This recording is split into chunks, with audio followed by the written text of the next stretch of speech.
1번 문제 볼게요. 4월 22일.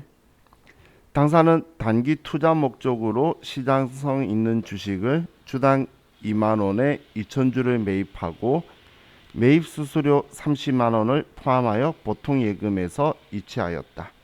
자, 그럼 여기에서 단기 투자 목적으로 시장성 있는 주식, 그럼 단기 매매 증권을 이야기하는 거죠. 그럼 우리가 사온 거, 취득한 거는 단기 매매 증권이라고 쓸 거고, 대변에 보통 예금에서 이체했다라고 적혀 있으니까 대변에는 보통 예금에서 돈이 빠져나가겠죠. 자, 그럼 항상 분개할 때에 바로 금액을 완벽하게 쓴다고 생각할 필요 없어요. 왜냐하면 먼저 우리가 손으로 분개할 때에 위치부터 먼저 계정 과목을 잡아놓고 금액을 생각하시면 되니까 차변은 단기 매매 증권이고 대변은 보통 예금에서 돈이 빠져나갔다는 거예요. 그럼 자, 이 상황에서 우리가 주당 2만 원에 2,000주를 샀으면 총 4천만 원이죠. 그럼 4천만 원하고 수수료 30만 원까지 해서 보통 예금에서는 4,030만 원이 나갔다는 거예요. 그럼 차변에 단기 매매 증권을 쓸 건데 우리는 자산 중에서 유일하게 취득 시 부대 비용을 원가에 포함하지 않는 자산이 단기 매매 증권뿐이에요. 그래서 이 단기 매매 증권은 취득 시 부대 비용을 원가에 포함 안 한다는 건 단기 매매 증권 이 수수료를 처리 안 할 거라는 거예요. 순수하게 본인 유가증권 취득 매입 가격만 취득 원가로. 그럼 얘는 4천만 원이 취득 원가가 될 거고, 그럼 이 취득 수수료는 우리는 수수료 비용이라는 계정 과목을 쓸 건데 번호는 900번대로 영업외 비용으로 꼭 처리를 해야 돼요. 자, 단기 매매 증권 취득 수수료는 수수료 비용 900번대. 단기 매매 증권 우리 매각 수수료는 매각이라기보다는 처분이라는 표현도 많이 나오죠. 처분 수수료는 단기 매매 증권 처분 손실에 가산하거나 혹은 단기 매매 증권 처분 이익에서 차감했었을 거죠. 그래서 취득 수수료만 수수료 비용으로 처리한다 라는 것도 기억을 해두세요. 팔 때는 그냥 단기 매매 증권이든 뭐든 장부에서 지우면서 손해본 걸로 처리하는 거예요. 그러니까 이익본고에서는 줄어들 거고 손해봤다면 수수료만큼 또 손해봤다가 될 건데, 근데 취득할 때 수수료만 이렇게 900번대 쓸 거예요. 또 참고로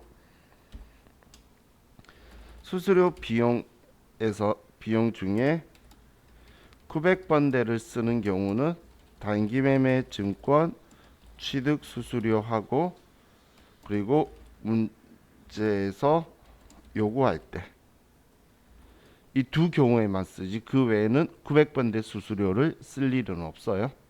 그럼 그 다음부터는 500번, 800번이니까 500번, 800번은 우리 물건 만드는 거하고 관련 있으면 500번, 그거 아니면 전부 다 800번 그렇게 쓸 거죠.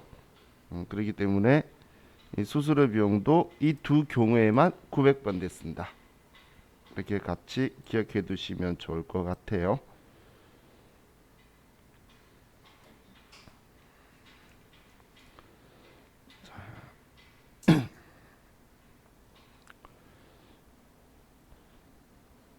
자, 다음 두 번째 5월 2일 액면가액 2천만 원인 3년 만기 사채를 1920만 원에 발행하였으며 대금은 보통 예금에 입금되었다. 자, 그럼 이번에는 사채를 발행했죠. 사채 발행하게 되면 우리는 무조건 대변에 사채, 그리고 이 사채는 부채로 내가 돈 갚아야 되는 금액을 쓰는데 우리는 무조건 액면가를 갚아야 되기 때문에 사채 발행하면 무조건 대변의 사채 그리고 그 금액은 액면가를 쓰는 거예요. 그리고 차변에 보통 예금에 돈 들어왔으니까 보통 예금이고 1920만 원이 들어왔다. 그럼 2천만 원 갚을 거라 그랬는데 실제로 빌려온 거는 1920만 원이죠. 그럼 차이 나는 이 80만 원은 사채 발행하면서 손해 보면 할인 발행 차금, 발행하면서 액면가보다 돈 많이 받으면 할증 발행 차금, 얘는 사채 할인 발행 자금이라는 계정 과목을 쓰면 되겠죠. 할인, 할증 이렇게 구분을 하면 돼요.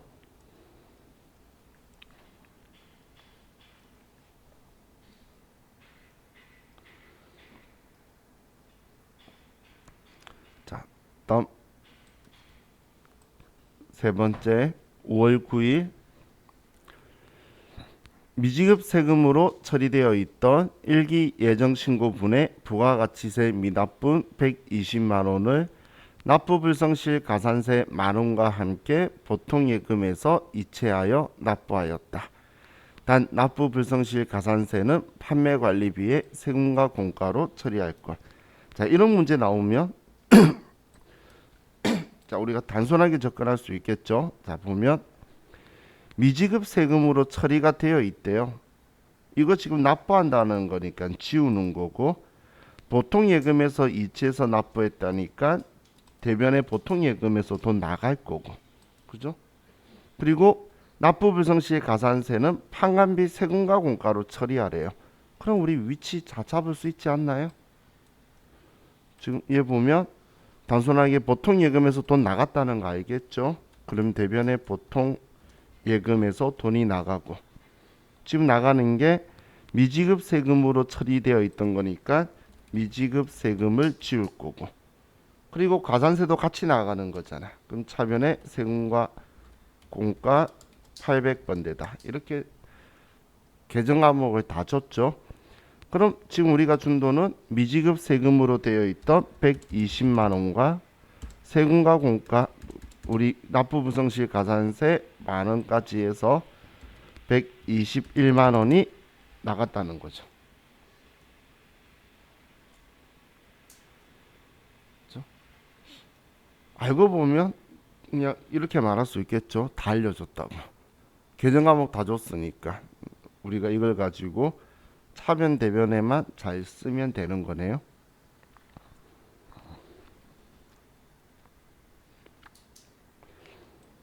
자, 다음 7월 30일 착한 토스트에서 공장 직원들이 먹을 간식을 주문하고 아래와 같은 신용카드 매출점표를 받았다. 단 거래일 현재 착한 토스트는 간이과세자이다. 자, 간이과세자다 이런 표현 쓴 거는 카드로 지금 전표를 받았다는 건 카드 매입을 했죠. 매입세 공제가 된다면 매입 매출 전표로 가는 거예요. 근데 간이과세자이기 때문에 매입세 공제가 안 되니까 일반 전표 온 건데, 그래가지고 누가 이의제기 신청을 할까봐 지금 일반 전표 문제죠. 그래서 간이과세자다라고 이렇게 표시한 거예요. 자, 그럼 지금 2만 원을 준 거고, 얘는 현대카드죠. 그럼 카드 결제했으면 돈은 카드사에다 줄 거잖아. 지금 착한 토스트에 줄 거 아니죠. 그러면 공장 직원들 먹을 간식이니까 500번대 복리후생비고, 카드니까 외상, 일반적인 상거래 아니니까 미지급금이죠. 우린 일반적인 상거래는 상품이나 원재료 사는 거예요. 혹은 제품이나 상품 매출하는 거지, 아니면 미지급금, 미수금만 쓰는 거죠. 자, 그럼 이 2만 원을 우리는 현대카드에 갚아야 된다라고 써두면 되겠네요. 자, 그럼 우린 대변에는 돈 주거나 아니면 외상 생기거나 샀으니까, 그럼 대변에 미지급금이고 현대카드에 2만 원을 결제일자에 갚아야 되고, 차변은 복리후생비 500번대 공장 직원들을 위해서 쓴 거다. 이렇게 써두면 되겠네요.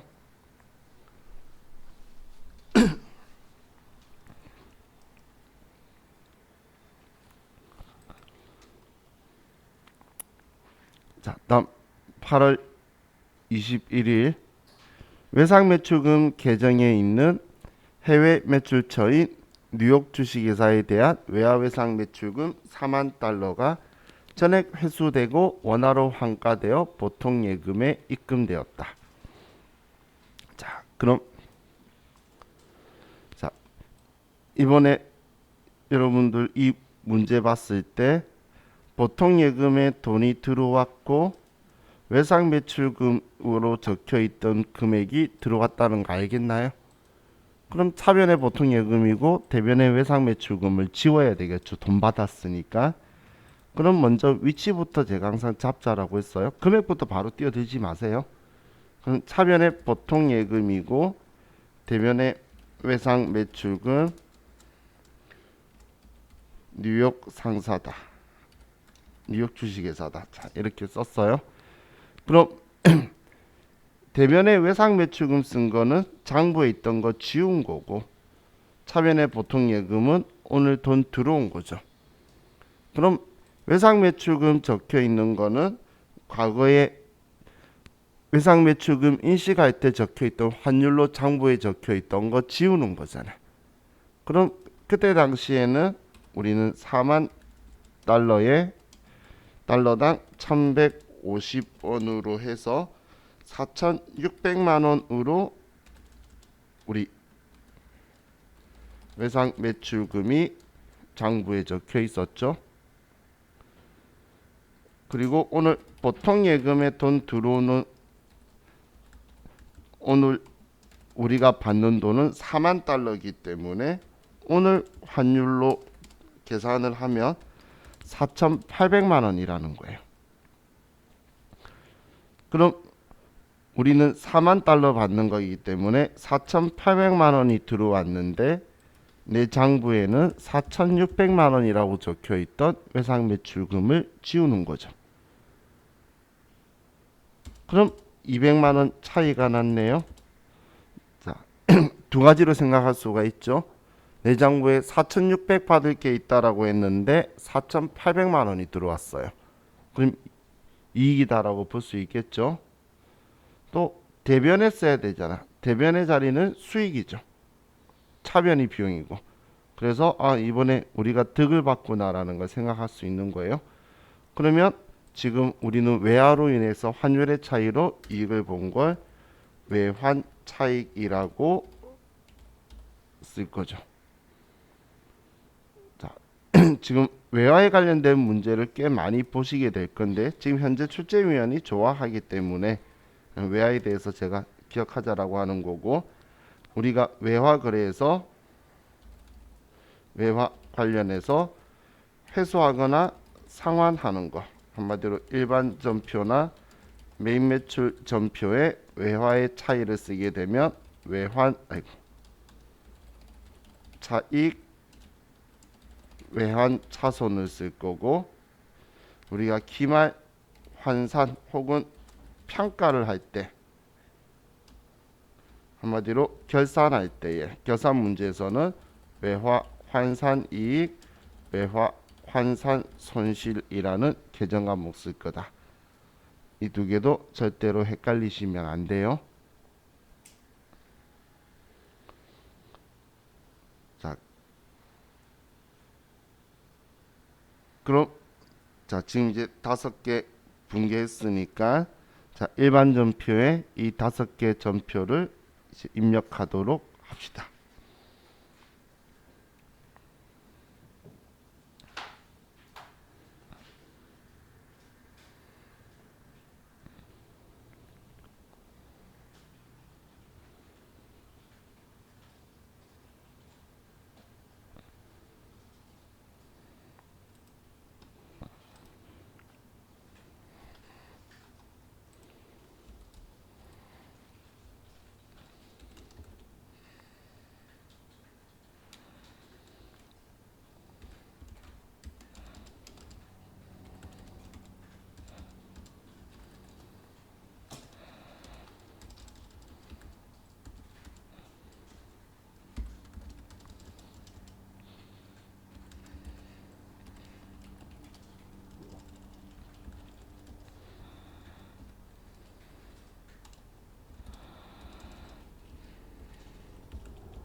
이제 매입 매출 전표 과세 유형부터 찾아볼게요.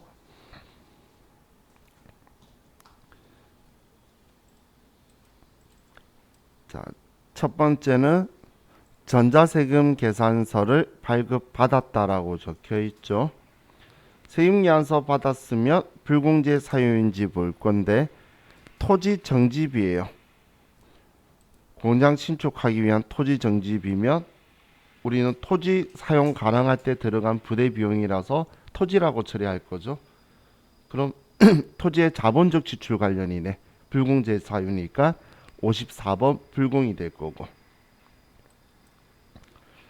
자, 영세율 전자세금 계산서를 발급하였다.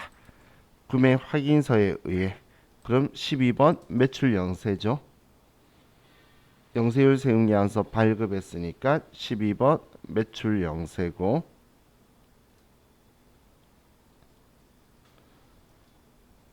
자, 다음 9월 3일 전자세금 계산서를 발급하였다. 특별한 거 없으면 그냥 11번 매출과세. 전자세금 계산서 발행하면 11번 매출과세가 일반적인 거죠. 다음 전자세금 계산서를 발급받았다. 그럼 불공제 사유인지 볼 건데 원재료 상품 산 거면 불공제일 리가 없죠. 51번 매입과세. 자, 다음 10월 8일 전자계산서를 발급받았다. 계산서는 면세사업자의 적격증빙 받았으니까 매입. 그래서 53번 매입 면세죠. 53번 매입 면세.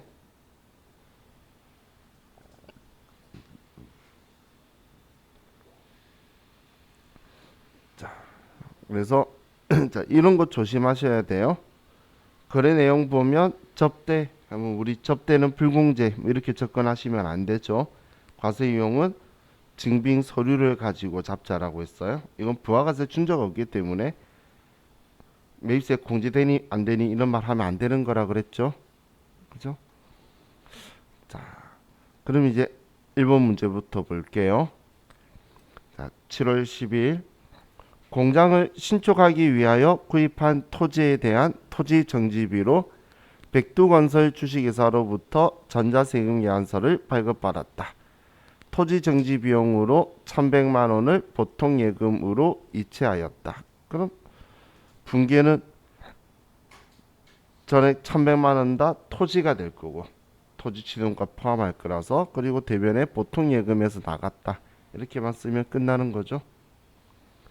자, 그럼 바로 입력하면 7월 10일 날 54번 불공이고 토지 정지비 1,000만 원의 별도. 거래처는 백두건설. 전자세금 계산서 불공제 사유는 6번. 자, 우리는 토지 산 거고 보통 예금에서 이체됐고.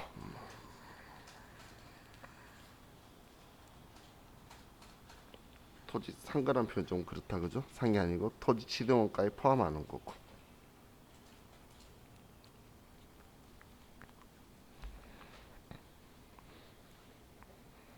자, 다음 8월 12일 당사는 수출 대행 업체인 주식회사 대일통상에 구매 확인서에 의해 제품 판매하고 영세율 전자세금 계산서를 발급하였다. 자, 영세율 세금 계산서고 우리는 돈을 현금으로 1,000만 원, 어음으로 3,000만 원을 받았네요. 제품 판 거니까 제품 매출 4,000만 원에 현금 그리고 외상 받을 어음 이렇게 써줘야 되겠죠. 제품 매출이니까 일반적인 상거래라서. 자, 그럼 날짜 8월 10일 날 12번 매출 영세고 제품 10개 400만 원짜리 거래처는 대일통상 전자세금 계산서 영수일 구분은 3번 내구신용장 구매 확인서에 의하여 공급하는 재화.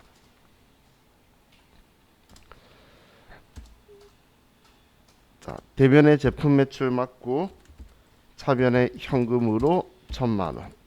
나머지는 어음 받았는데 일반적인 상거래니까 받을 어음이다.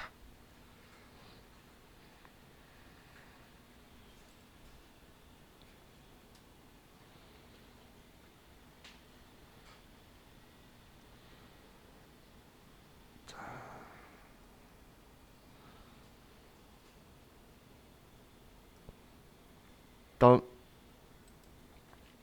3번 9월 3일 공장에서 사용하던 기계장치를 대운 상사에 매각하고 전자세금 계산서를 발급하였다. 판매 대금은 다음 달 말일에 받기로 하였다. 단 단기의 감가상각비는 고려하지 말고 하나의 전표로 입력할 것.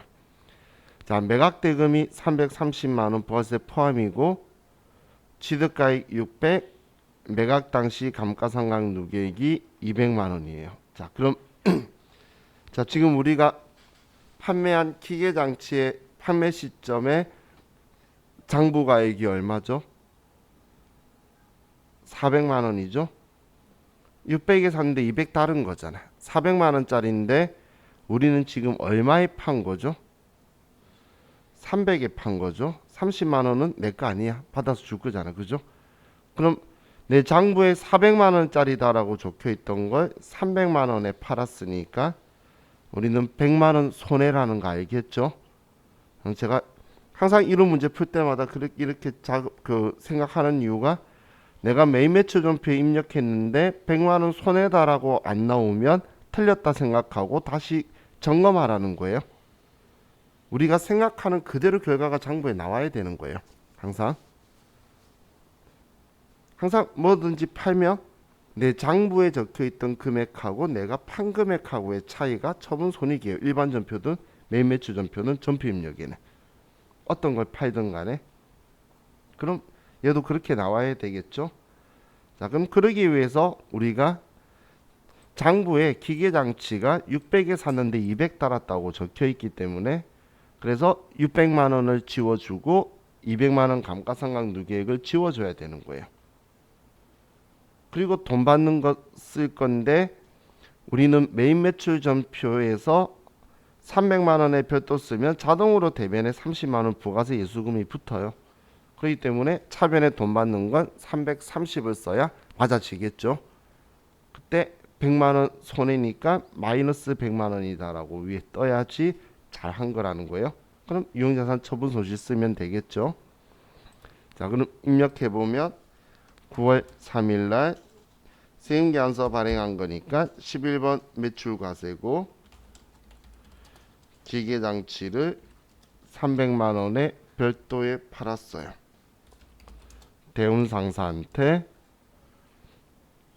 전자세금 계산서고 분계는 호나.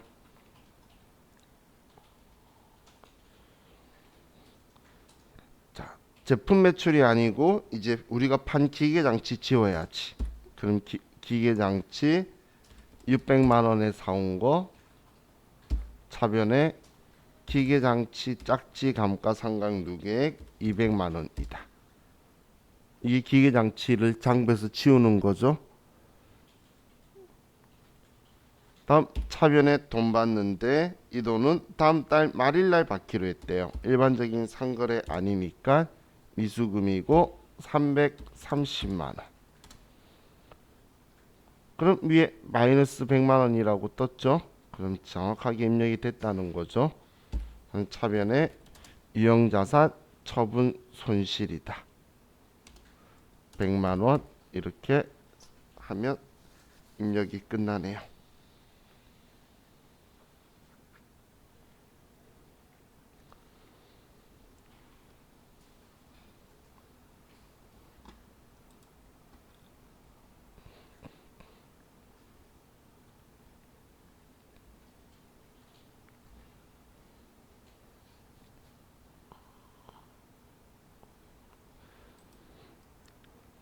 다음 9월 9일 주식회사 서울로부터 원재료 매입하고 전자세금 계산서를 발급받았다. 매입대금 중 5월 1일에 지급한 선급금 100만 원을 제외한 나머지 금액을 보통예금으로 지급하였다. 그럼 우리 차변에 원재료 산 거고 과거에 선급금 적어놨던 100만 원을 지워줄 거고 나머지는 보통예금에서 나갔다. 이렇게 쓰면 끝나는 거죠. 자, 그럼 9월 9일 날 51번 매입과세 원재료를 사고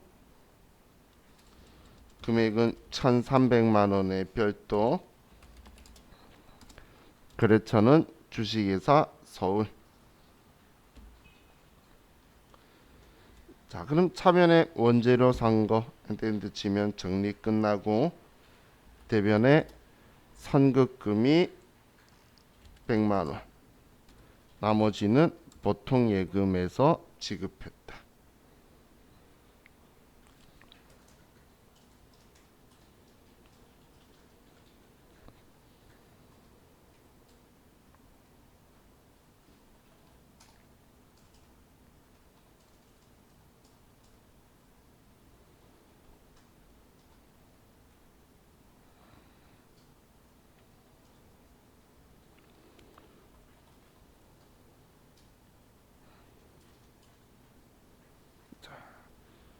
그럼 이제 얘도 끝났고 다음 10월 8일 당사의 판매 부서는 거래처 접대용 근조 화환을 주문하고 다음과 같은 전자계산서를 발급받았다.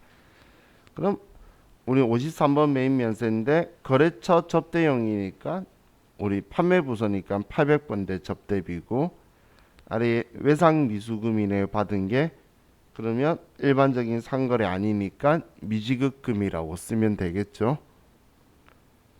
자, 그럼 10월 8일 날 53번 매입 면세 근조화한 그렇죠. 제이슨 꽃화원 전자계산서니까 전자예요. 우리는 800번대의 접대비 미지급금이다.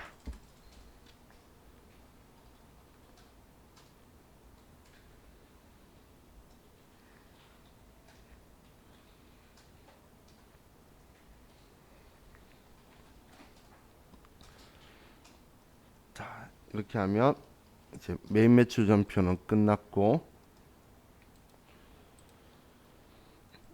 부가가치세 부속 서류에 가면 자 1번 이 문제에 한하여 주식회사 투타전자는 과일인 사과와 복숭아를 가공하여 통조림을 제조하는 중소기업으로 가정한다. 자, 우리는 중소제조업이니까 공제율 104분의 4고 다음 자료 이용하여 제1기 확정신고 의제매입세 공제신고서를 작성하시오. 단 전표 입력은 생략하고 원단위 미만은 절사하며 불러오는 자료는 무시하고 직접 입력하시오. 자, 그럼 매입 자료에서 둘 다 사업자인데 사업자한테는 적격 증빙 받아야 되는데 계산서 신용카드 잘 받았죠. 그리고 미가공 농수산축산 임산품이어야 되는데 사과 복숭아니까 둘 다 문제없이 우리가 그 공제 받을 수 있겠네요. 1기 예정시 과세표준은 1,500, 확정시 과세표준은 2천만원, 기계 공급가액 500만원은 제외한 것임. 얘 제외한 거는 잘한 거죠. 지금 이 과세표준은 이 원재료를 가지고 매출한 과세표준들의 매출액을 이야기하는 거니까 우리 사용하던 기계 파는 거에 대한 과세표준이 들어오는 거 아니에요. 그죠? 그래서 잘 적은 거고 예정 신고 때 의제 매입세 18만 원을 공제받았다. 근데 예정 신고 때에 매입액은 안 알려주고 예정 때 공제받은 것만 알려주네요. 주면 주는 대로 할 수밖에 없지만 자료 좀 부실하다, 그죠? 예정 때 이거 받았으면은 매입한 것도 있었을 거잖아. 그죠? 자, 이거. 그럼 의제 매입세 공제 신고서로 가서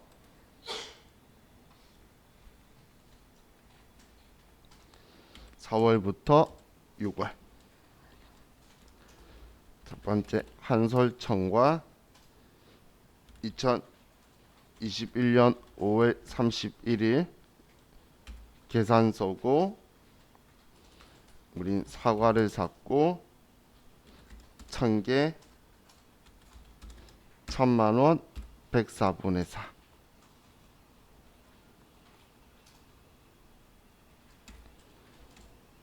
다음 두솔청과 2020년 6월 10일 신용카드 복숭아 500만원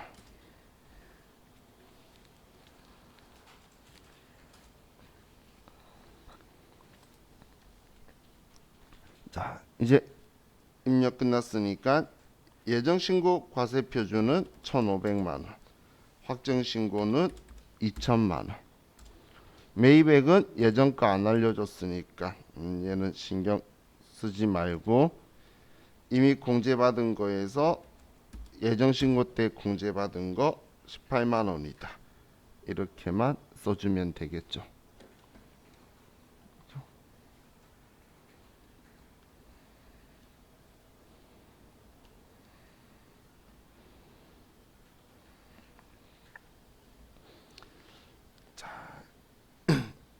그럼 이제 얘는 저장하시면 끝이고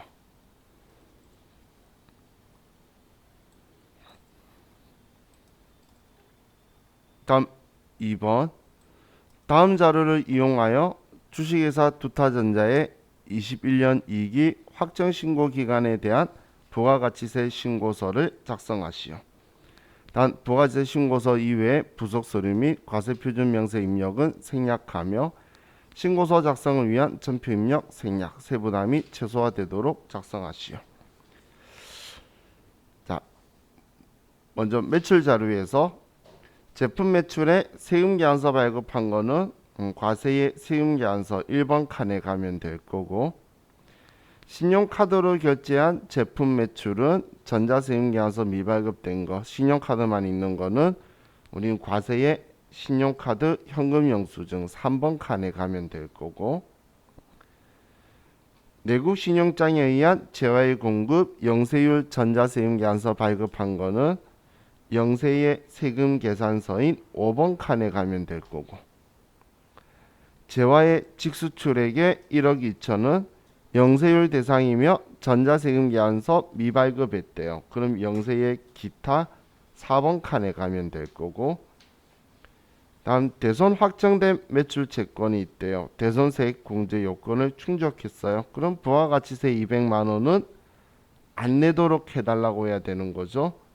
그래서 마이너스 200만원이 되겠죠. 자, 그럼 먼저 매출 자료만 먼저 쭉 쓸게요. 자, 부가가치세 신고서 10월부터 12월. 첫 번째 제품 매출의 세금 계산서 발급 2억 원은 1번 칸에. 두 번째 신용카드 결제 6천만 원에 600만 원. 내구 신용장 영세율 전자세금 계산서는 5번 칸에. 직수출은 6번 칸에. 대손세액 공제 받는 거는 마이너스 200만 원.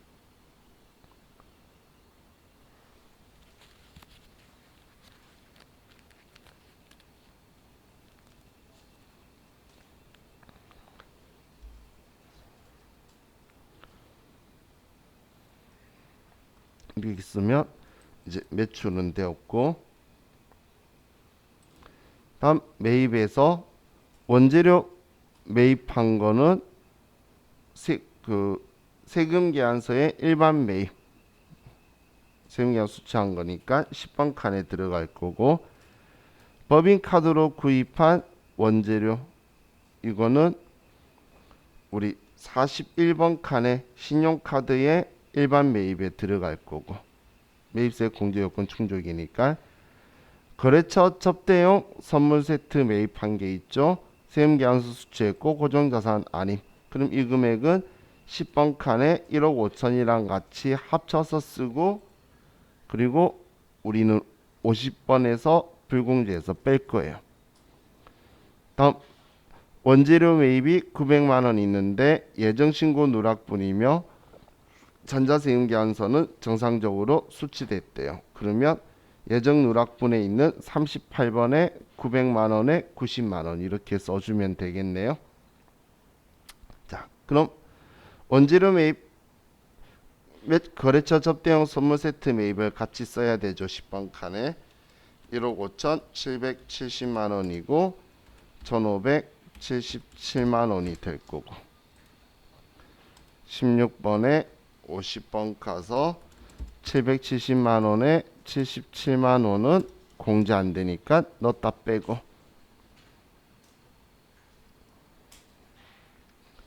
다음 법인카드 쓴 거 800만 원에 80만 원은 41번 칸에. 다음 예정신고 누락한 거는 900만 원에 90만 원. 자, 다음 기타의 부가가치세 신고는 홈택스에서 전자신고하기로 한다. 자, 54번에서 만원 써줄 거고, 전자신고 세액공제에 전자세금계산서 발급 시 국세청 정손도 정상적으로 이루어졌다. 부가가치세법상 가산세가 없다는 이야기를 하는 거예요. 자, 그럼 우리는 19번에 54번 클릭해서 만원 써주고, 전자신고 세액공제 만원 써주고. 자, 다음은 우리 지금 국세기본법상 가산세 있나요? 우리는 누락한 것 중에 내야 되는 세금은 없죠. 지금 매입만 있으면 국세기본법상 가산세는 없다라고 했어요. 그래서 이렇게 하고 저장하면 이번 문제도 끝이 났어요.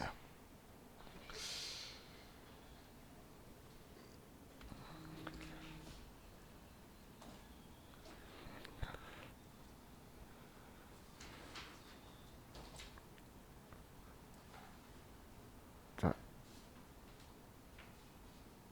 계산 문제는 항상 수동 계산을 먼저 해야 된다라고 했죠. 수동 계산이라는 건 여러분이 직접 분기하는 걸 먼저 하고, 계산 자료 입력을 우리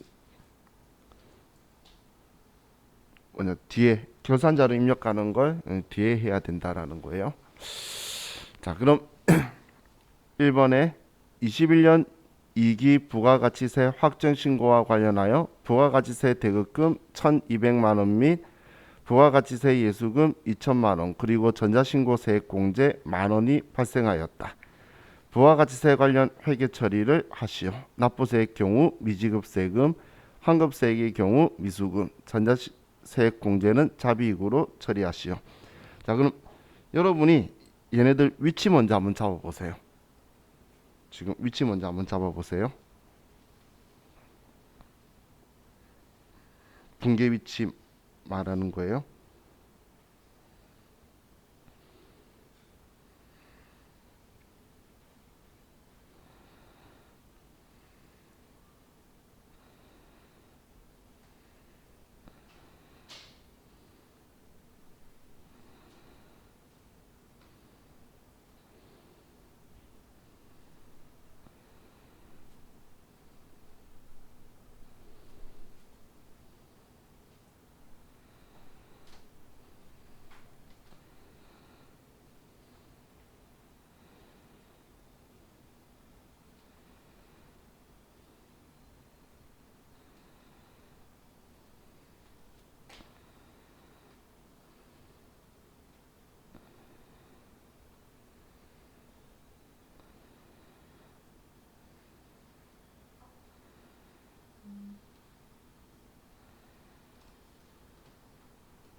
항상 우리 부가가치세 정리하는 분계는 부가세 예수금은 예수금 부채죠. 대변에 있던 거 정리하는 거니까 차변에 부가세 예수금이 올 거고, 대변에는 부가세 대급금이 오게 될 거고, 그죠? 그리고 전자신고세액공제는 우리한테 수익이죠. 그래서 대변에 자비익으로 올 거고, 그리고 가산세가 있으면 가산세는 우리한테 비용 처리해야 되니까 세금과 공과로 올 거라는 거예요. 지금 얘는 가산세를 이야기하는 거고, 얘는 우리 전자신고세액공제를 이야기하는 거예요. 그럼 부가세 예수금이 더 크면 대변이 모자랄 거니까 미지급 세금이 되어서 대변에 납부세액이 나오는 거고, 만약에 부가세 대급금이 더 크면 미수금으로 우리는 환급세액이 나오게 되겠죠. 근데 여기서 뭐 예외가 예정 신고 미환급세액이 있는 경우, 예정 신고 미환급세액은 미수금으로 되어 있어요. 이때는 대변에 미수금이 와서 지워주게 되겠죠. 만약 예정 신고 미환급세액이 있다라고 하게 되면, 그럼 이틀만 가지고 지금 우리가 이 문제를 쓰면 차변에 부가세 예수금 문제에서 2천만 원이다라고 했고, 대변에 부가세 대급금 1,200만 원이고, 그리고 전자신고세액 공제 만원. 그럼 얘 둘이 차이가 대변이 799만 원이 모자라죠. 이 금액은 우리는 미지급 세금이라고 써주면 되겠죠.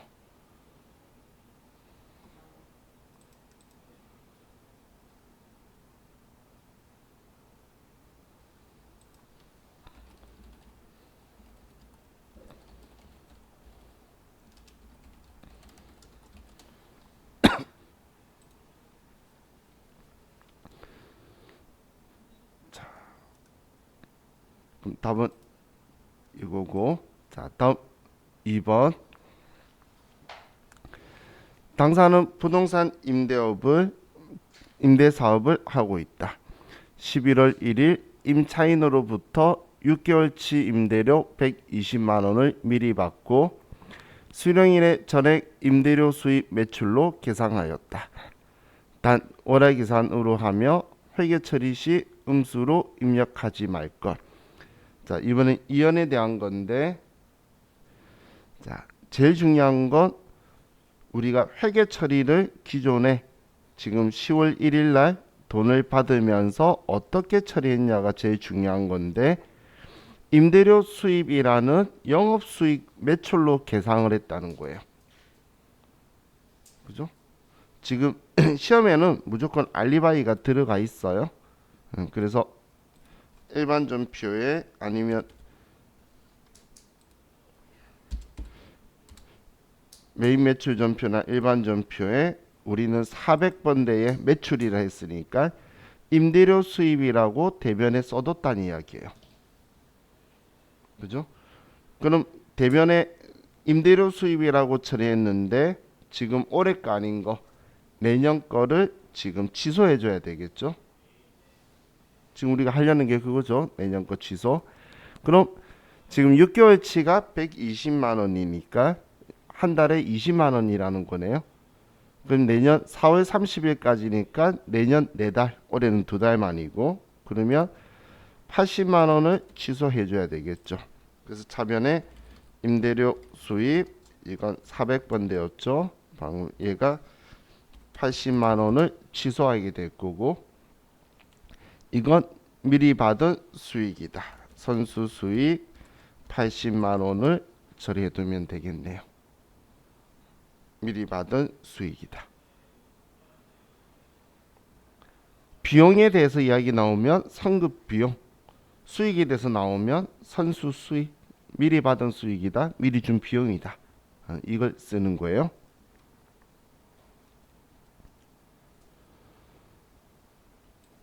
자, 다음 3번.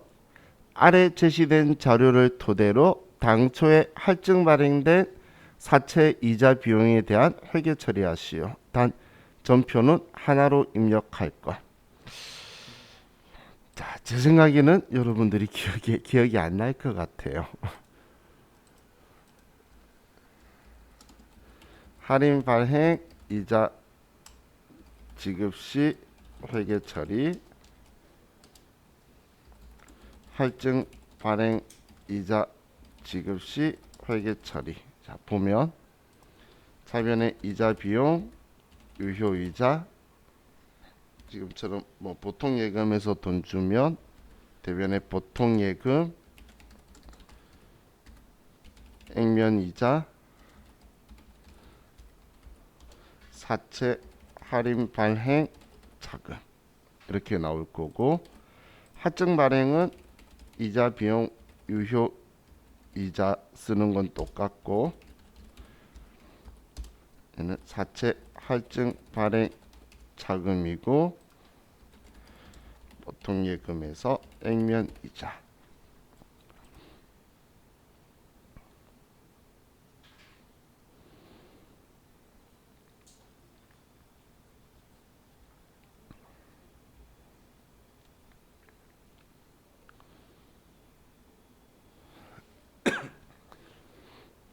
자, 우린 유효이자율법이라는 게 이자 비용을 유효이자로 인식하는 거고,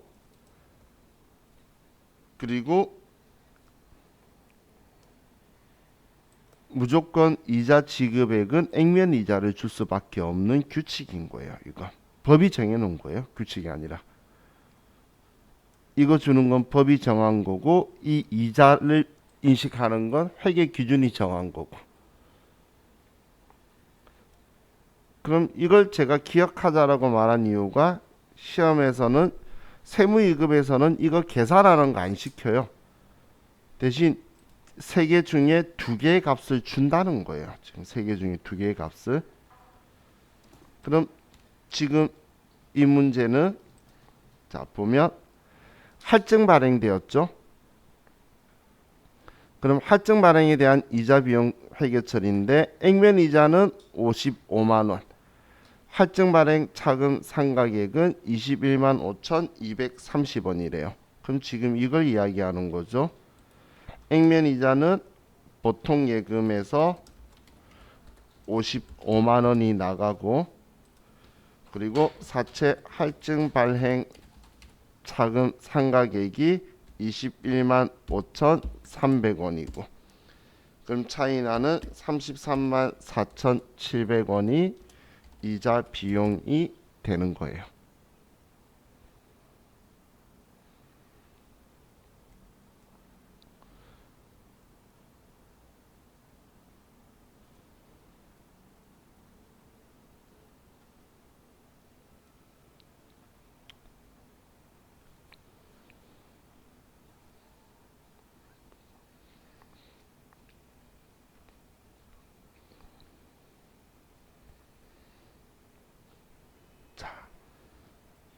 얘가 답이 되는 거고, 다음 4번.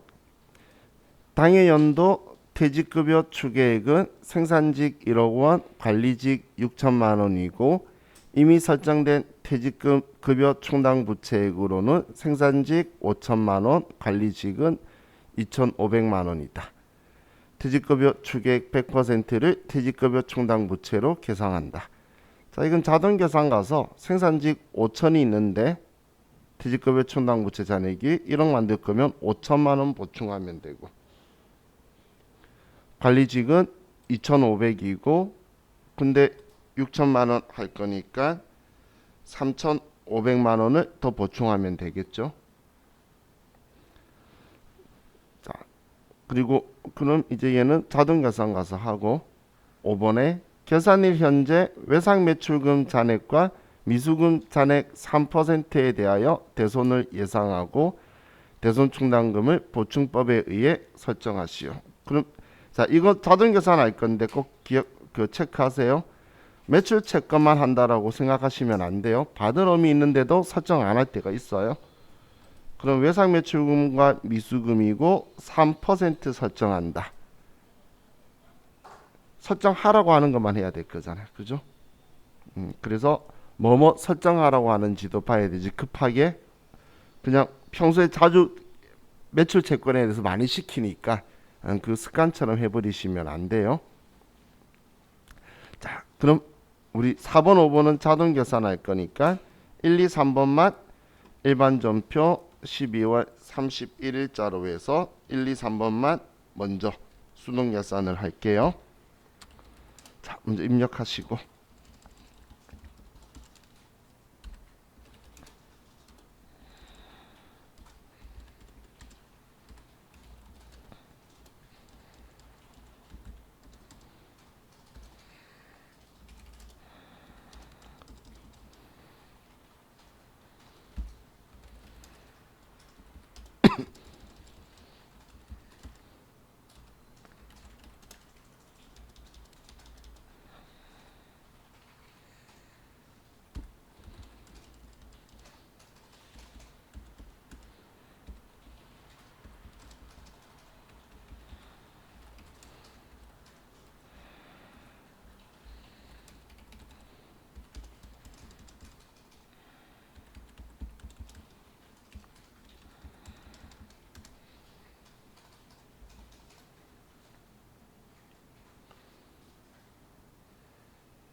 입력 끝나셨으면 자 이제 결산 자료 입력으로 갈게요.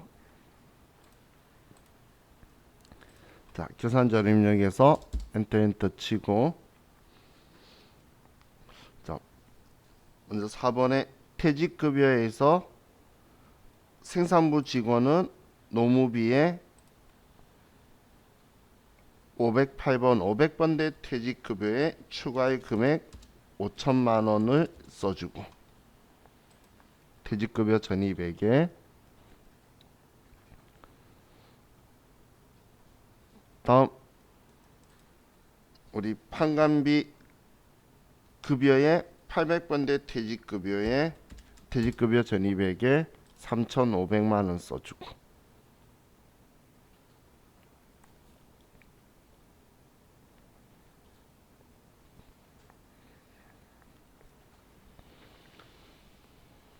다음 대손 삼각 버튼 눌러서 자 일단 대손율 3%로 바꾸고 외상 매출금과 미수금만 남겨놓고 다 지우는 거예요. 외상 매출금과 미수금만 남겨놓고 다 지우고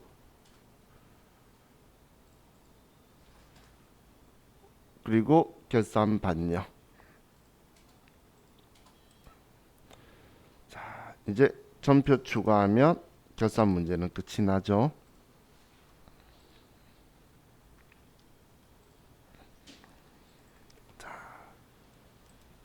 다음 원천익수 문제로 갑시다. 1번 당사는 매월 말일에 급여를 지급하고 있다. 이영미의 아래 5월 급여 대장을 바탕으로 급여자료 입력 메뉴에서 급여 항목과 공제 항목을 입력하고 원천징수 이행사항 신고서를 작성하시오. 단 수당 공제 등록 시 해당 없는 항목은 사용 여부를 불호 체크하고 월정액 정기 부정기 여부를 무시한다. 또한 식대와 육아수당은 비과세 요건을 충족하며 전월 2월된 미환급수액은 6만 3천 원으로 가정한다. 자, 급여 대장이 있는데 뭐 식대와 육아수당은 비과세 요건 충족하고 뭐 나머지는 원래 과세인 거니까. 그리고 공제에서는 특이한 공제 사항은 없죠. 그럼 5월 급여가 5월 31일이니까 자, 먼저 급여자료 입력에 가서 순환공제에 기본급, 월차수당, 상여, 식대 그리고 비과세로 육아수당을 만들어주고 그럼 나머지는 부.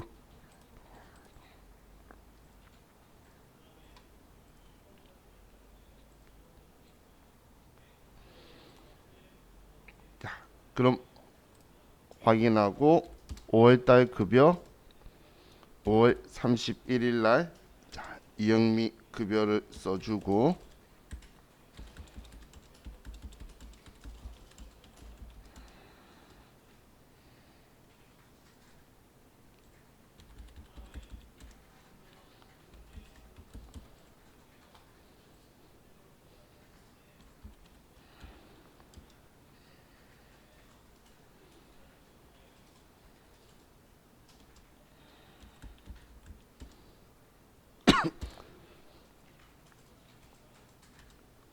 항상 이 공제 항목도 자동 들어와도 문제하고 봐서 문제하고 일치하도록 맞추세요. 왜냐하면 이 소득세가 원천징수 이행사항 신고서에 들어가야 되기 때문에 방금 금액이 틀렸죠. 그대로 넘어가면 원천징수 이행사항 신고서 작성도 잘못되게 돼요. 자, 그럼 이제 다 입력하셨으면 창 닫고 원천징수 이행사항 신고서에 가서 5월 기속 5월 지급으로 하면 270만 원에 5만 190원 그리고 전월 미환급세액이 문제에 6만 3천 원이 있다.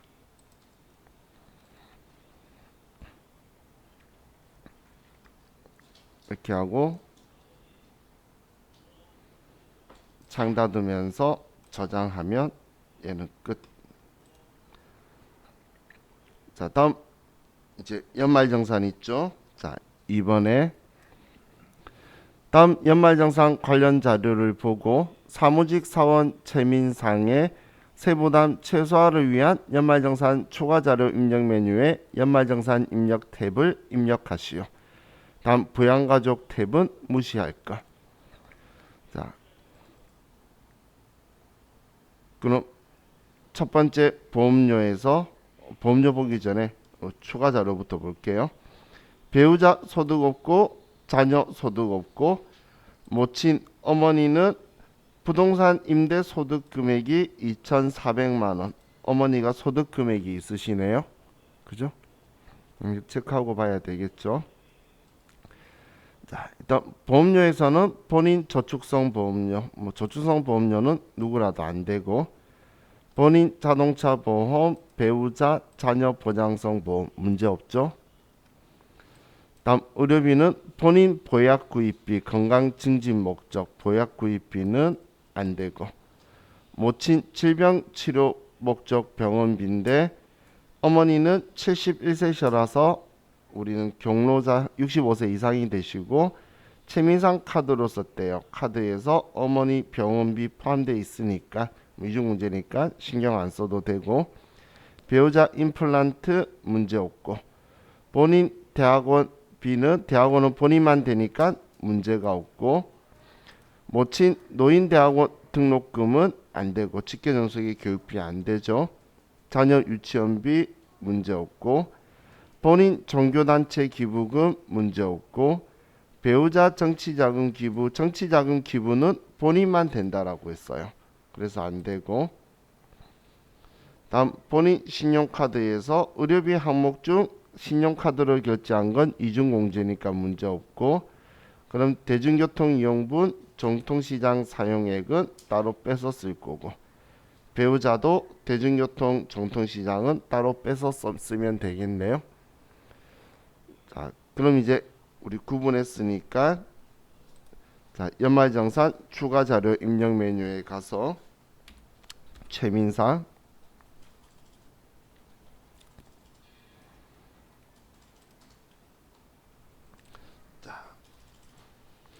보장성 보험에서는 우리 뭐 장애 있고 한 사람 없고 전용 보장성 보험도 없으니까 55만원, 72만원, 24만원 합치니까 151만원이 되네요.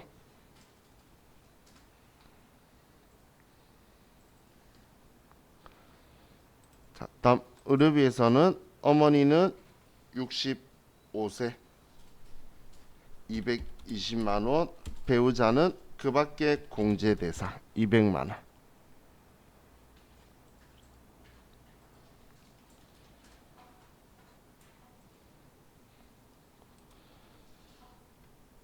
다음 교육비에서는 본인 전액에 600만원, 취약전 아동거 100만원.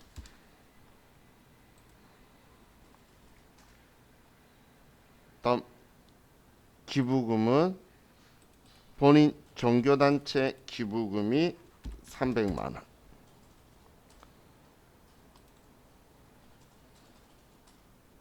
다음 신용카드는 자, 본인 것 1305만원에서 대중교통 따로 쓸 거니까 빼고, 전통시장도 빼고, 배우자 것 700만원에서도 대중교통 빼고 전통시장을 빼면 딱 1800만원이네요.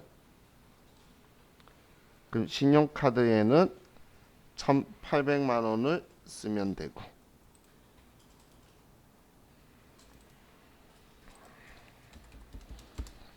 다음 대중교통 배우자 거하고 합치면 105만원, 그리고 전통시장은 합치면 딱 100만원. 이렇게 하고 확인하면 연말정산 문제도 끝이 났네요. 자, 다음 이제 이론 문제로 갑시다.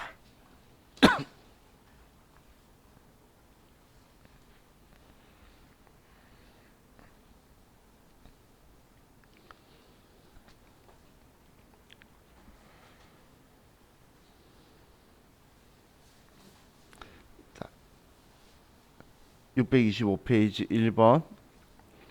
다음 중 대손금 회계 처리에 대한 설명으로 틀린 것은 1번 모든 채권에서 발생된 대손 처리 비용은 판매비와 관리비로 처리한다. 맞나요? 매출 채권은 판관비, 기타 채권들은 영업의 비용인 기타의 대운상각비로 처리하죠. 그래서 틀린 것이니까 처음부터 틀렸네요. 자, 이번에 매출채권 잔액기준법에 의한 대손 예상 금액은 기말 매출채권 잔액의 대손 추정률을 곱하여 산정한다. 맞죠? 다음 정기에 대손된 채권을 회수하는 경우 대손 충당금을 회복시킨다. 단기 게 아니고 정기나 정기 이전 거면 전부 다 대손 충당금으로 처리를 하죠. 4번에 대손 발생 시 대손 충당금 잔액이 있으면 먼저 대손 충당금과 상계한다. 당연히 대손 충당금을 먼저 우선 상계하고 그다음 대손 상각비나 기타의 대손 상각비. 그래서 1번이 틀렸네요. 자, 다음 2번. 다음 중 유형자산에 대한 설명으로 틀린 것은 1번 유형자산은 재화와 용역 등의 생산 및 판매 관리 활동에 사용하기 위한 비화폐성 자산이다. 우리는 뭔가 생산하거나 판매 관리 활동에 사용하기 위해서 가지고 있는 거죠. 1번은 맞고 2번에 유형자산 취득 시 국공채를 매입하는 경우 매입가액을 자산가액에 합산한다. 자, 맞나요? 아니죠. 우리 그 지역개발 채권을 불가피하게 매입을 하면 뭐 단기 매매 증권이나 매도 가능 증권이나 만기 보유 증권으로 분류하는데 공정가액은 그 유가 증권으로 처리하고 공정가액하고 액면가 차익 손해 보는 돈만 취득원가에 포함시키죠. 그런데 매입가액을 자산가액에 합산한다라고 해서 틀린 거죠. 그죠? 자, 3번에 유형자산을 현물 출자 시 유형자산 취득 원가는 원칙적으로 발행한 주식의 시가로 한다라고 적혀 있죠. 자, 이거 틀린 말은 아닌데 우리 그 회계에서는 주식의 시가를 가지고 갈 거고 세법에서는 물건의 가격을 가지고 갈 거예요. 현물 출자할 때는.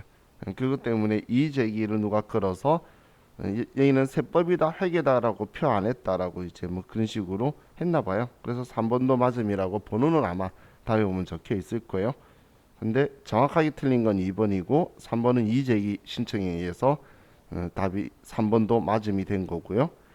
4번에 동종자산을 교환하는 경우에는 유형자산 처분 손익을 인식하지 않는다. 자, 우리 동종자산 교환은 장부가액을 써서 처분 손익이 안 나오는 거고 이종자산 교환은 우리는 공정가액을 쓰기 때문에 장부가액하고 차이가 나는 만큼 무조건 처분 손익이 나올 수밖에 없는 방법이고 그죠? 그래서 자, 얘는 동종자산이라서 발생 인식하지 않는다라고 해서 맞죠? 자, 다음 3번 주식회사 우리가 보유한 다음의 유가증권은 단기매매 증권으로 분류하는 경우와 매도하는 증권으로 분류하는 경우 21년에 계상되는 단기손익의 차이 금액은 얼마인가? 얘는 주식을 매입하고 평가했어요. 그럼 단기손익의 차이였으니까 당연히 단기매매 증권 평가손익은 영업외 수입 비용이고 매도가는 증권 평가손익은 기타 포괄손익 누계이익이니까 평가이익, 평가손실의 차이만 보면 되죠. 그게 손익의 차이일 거니까. 그럼 주당 500원이 증가되었고 그리고 1000주니까 50만원 차이가 나겠네요. 그래서 답은 3번.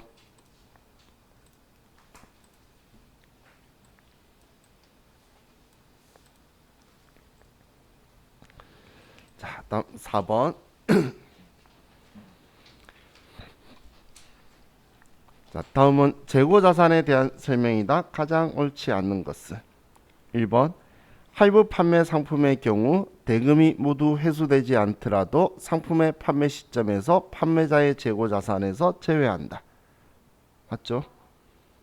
여러분들이 할부로 자동차 샀는데 자동차 회사는 자기가 팔 수 있는 재고자산이래. 말이 안 되는 얘기잖아. 여러분 거잖아. 그죠?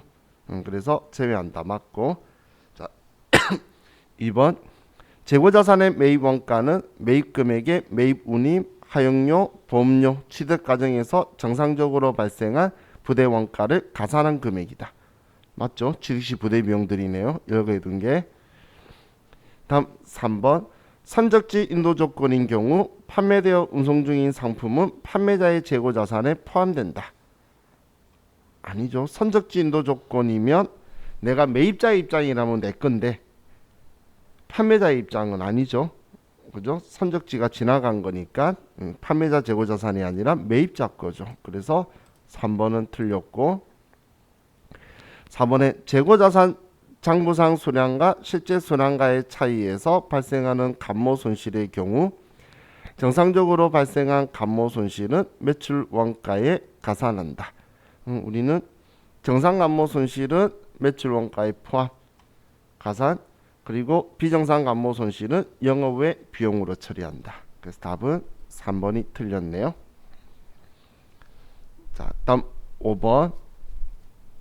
다음 중 일반 기업 회계 기준에 따른 자본의 표시에 대한 설명으로 옳지 않은 것은 1번 자본금은 보통주 자본금, 우선주 자본금으로 구분하여 표시한다. 맞죠? 보통주 자본금, 우선주 자본금. 이번에 자본잉여금은 주식 발행 초과금과 기타 자본잉여금으로 구분하여 표시한다. 자본잉여금은 제가 주감자 이익보험고라고 말했었는데 주식 발행 초과금은 기타 자본잉여금하고 꼭 별도로 써줘야 돼요. 얘는 같이 합쳐서 쓸 수 없어요. 그래서 얘 나머지는 기타 자본잉여금으로 구분 표시하고, 그런데 자본 조정에서는 주식 할인 발행 차금이 아니고 자기 주식을 별도로 기재하고 나머지 기타 자본 조정으로 구분을 해서 할 수 있어요. 근데 얘 둘이가 여러분들이 애매한다 하더라도 4번을 보시면 기타 포괄 손익 누계액은 법정적립금, 임의적립금 및 미처분 이익잉여금으로 구분하여 표시한다. 기타 포괄 손익 누계액은 평가나 환산인 거잖아.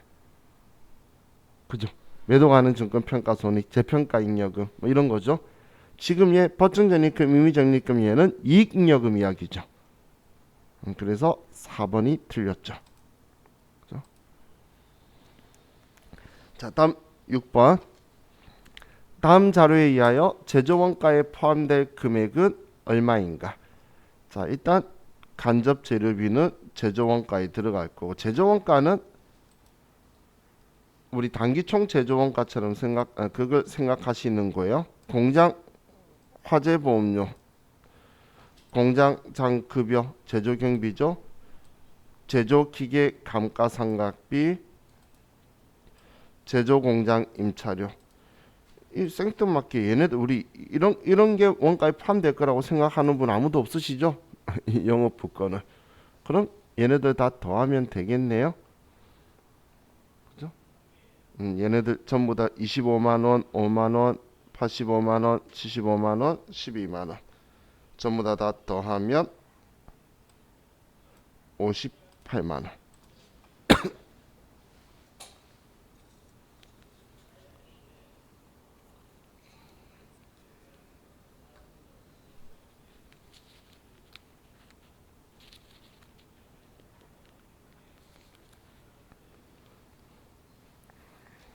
자, 7번.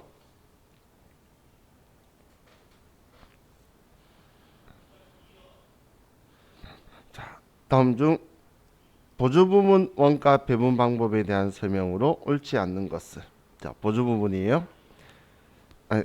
자, 직접 배분법은 보조부문 간 용역수수 관계를 전혀 고려하지 않는 배분법이다. 맞죠? 직접 배분법은 전혀 고려 안 하는 거고.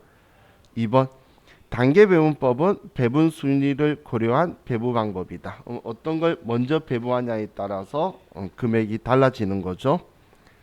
3번에 직접 배분법은 가장 정확성이 높은 배분 방법이다. 얘가 제일 낮은 거죠. 용역수수 관계를 고려할수록 높은 건데 전혀 안 하는 거잖아. 상호배분법이 가장 높은 거죠. 3번은 틀렸고, 4번의 단계배분법과 상호배분법은 보조부문 상호 간의 용역 제공 관계를 고려한다. 얘는 일부 고려하고 얘는 완전히 고려하고. 그래서 3번이 틀린 거네요. 자, 다음 8번. 다음은 실제 개별 원가 계산과 정상 개별 원가 계산에 대한 설명이다. 틀린 것은. 1번 실제 개별 원가 계산과 정상 개별 원가 계산 모두 직접 재료비와 직접 노무비는 실제 발생액을 개별 작업에 직접 부과한다. 맞죠? 얘네들은 실제 어디에 어떻게 발생인지 아는 거니까 실제 발생액을 하는 거고, 우리는 제조간접비를 가지고 우리는 빨리 값이 안 나올 때 정상개별원가 계산하고 실제 값 나오면 얘를 하는 거죠. 그래서 맞고, 이번에 실제 개별원가 계산은 일정 기간 동안 실제 발생한 제조간접비를 동일 기간 실제 배부 기준 총일수로 나눈 실제 배부율에 의하여 개별 제품에 배부한다. 우리는 실제 개별원가 계산은 이 기간에 발생한 총 제조 간접비를 총 배부 기준으로 나누면 배부율이 되는 거잖아요. 전체 얼마 제조 간접비 나왔네. 근데 총 기준이 몇 시간 전체를 가지고 한 시간당 얼마일 거다, 이런 식으로 계산하는 방식이죠. 그래서 얘도 맞고. 자, 다음 3번. 정상개별원가 계산은 개별 작업에 직접 부과할 수 없는 제조 간접비를 예정 배부율을 이용하여 배부한다. 예정 배부율 쓰는 게 정상개별원가 계산이죠. 자, 4번에 원가 계산이 기말까지 지연되는 문제를 해결하고자 실제 개별원가 계산이 도입되었다. 예정 개별원가 계산을 쓰는 이유인데 실제 개별원가 계산이라고 해서 틀린 거죠. 자, 다음 9번. 다음 자료를 이용하여 정상공선 수량과 비정상공선 수량을 계산했을 때 옳은 것은 단 정상공선은 단기 완성품의 5%로 가정한다. 일단 완성량이 800개니까 5, 8, 40. 답은 일단 1번 아니면 2번이겠네. 그죠? 그럼 우리 총 공선 수량은 몇 개죠? 기초 착수 단위가 1100이죠. 그리고 기말 완성했더니 950, 총 150개가 공선이 났네요. 그럼 150개 중에서 40개가 정상이면 나머지 110개는 비정상이겠지. 그죠? 안 써도 되겠죠? 자, 다음 10번. 당해년도에 제조간접비 예정 배부에 따른 제조간접비가 2,500원 과대 배부된 경우 다음 조건 안에서 제조간접비 예정 배부액은 얼마인가? 직접 재료비, 간접 재료비, 직접 노무비, 간접 노무비, 간접 경비가 실제로 발생됐대요. 자, 그럼 우리 지금 여기에서는 그럼 실제로 발생된 금액을 계산을 먼저 해보면 되겠죠. 실제 발생한 제조 간접비. 그럼 실제 발생한 제조 간접비는 간접 재료비, 간접 노무비, 간접 경비, 얘가 실제로 지금 발생된 거죠. 이해가시나요? 직접 재료비, 직접 노무비 제조 간접비 아니잖아. 얘 둘이 뺀 나머지가 제조 간접비죠. 그럼 2,000원, 4,000원, 4,000원 하니까 10,000원이 실제 발생한 제조 간접비라는 거죠. 이해가셨나요? 실제 제조 간접비가 10,000원이다. 우리 제조 간접비가 간접 재료비, 간접 노무비, 간접 경비 합친 거잖아. 그죠? 그럼 얘네들 합친 10,000원인데 얘가 2,500원, 지금 예상이 2,500원 과대 배부됐대요. 그러면 얘는 예상은 문제 낸 사람 진짜 낼 줄 모른다. 그죠? 만약에 7,500원 했으면 여러분 고민했을 건데. 근데 실제가 10,000원인 건 알았잖아. 그럼 2,500원 가도 참 문제 내는 사람이 센스가 없어. 우리를 위하는 마음이 크다. 그죠? 그럼 2,500원 가대 배부니까 4번이겠지. 제가 왜 그런 말 하는지 이해가시죠? 지금 다 할지 뺄지 고민할 틈을 안 줬잖아요. 그래서 10,000원인데 예상을 2,500원 많이 했대, 과대 배부. 그래서 12,500원이 되죠. 자, 다음 11번. 부가가치세법상 재화의 공급 시기에 대한 설명이다. 틀린 것은 1번. 재화의 이동이 필요하지 않는 경우는 재화의 공급이 확정되는 때. 아니죠. 재화의 이동이 필요하거나 필요하지 않는 경우나 그 외가 확정되는 때고, 이동이 필요하지 않는 경우에는 이용 가능할 때죠. 우리 책에서 본 적은 있는 것 같은데 기억이 팍 안 나죠? 어쩌다 한 번씩 나오는 지문이라 그래요. 자, 이번에 상품권 등을 현금 또는 외상으로 판매하고 그 후 그 상품권 등이 현물과 교환되는 경우, 그때는 재화가 실제로 넘기면서 백화점 상품권처럼 받을 때. 자, 다음 3번에 사업자가 자기의 과세 사업과 관련하여 생산하거나 취득한 재화로 자기 고객에게 증여하는 경우는 재화를 증여하는 때. 우리 사업상 증여 있죠? 간주공급 이야기하는 거예요. 자, 그리고 3번 사업자가 자기의 과세 사업과 관련하여 생산하거나 취득한 재화로서 죄송해요. 자, 4번에 2회 이상으로 분할하여 대가를 받고 해당 재화의 인도일의 다음 날부터 최종 할부금 지급 기일까지 기간이 1년 이상인 장기 할부 판매는 대가의 각 부분을 받기로 한 때. 맞죠? 우리 장기 할부 판매는 대가의 각 부분을 받기로 한 때고, 단기 할부는 그냥 인도할 때 한 번. 얘는 장기를 이야기하는 거죠. 자, 그래서 틀린 답은 1번. 자, 12번. 다음 중 세금 계산서 필요적 기재 사항이 아닌 것은 작성연 올릴 공급 시기니까 꼭 있어야 되는 거고, 공급가액 과세 표준이니까 꼭 있어야지. 그죠? 공급 받는 자의 등록번호. 등록번호는 공급자, 공급받는 자 전부 다 있어야 되죠. 공급 품목, 우린 매매처 전표 쓸 때도 품목 수량 단가는 기준 아니라 그랬잖아.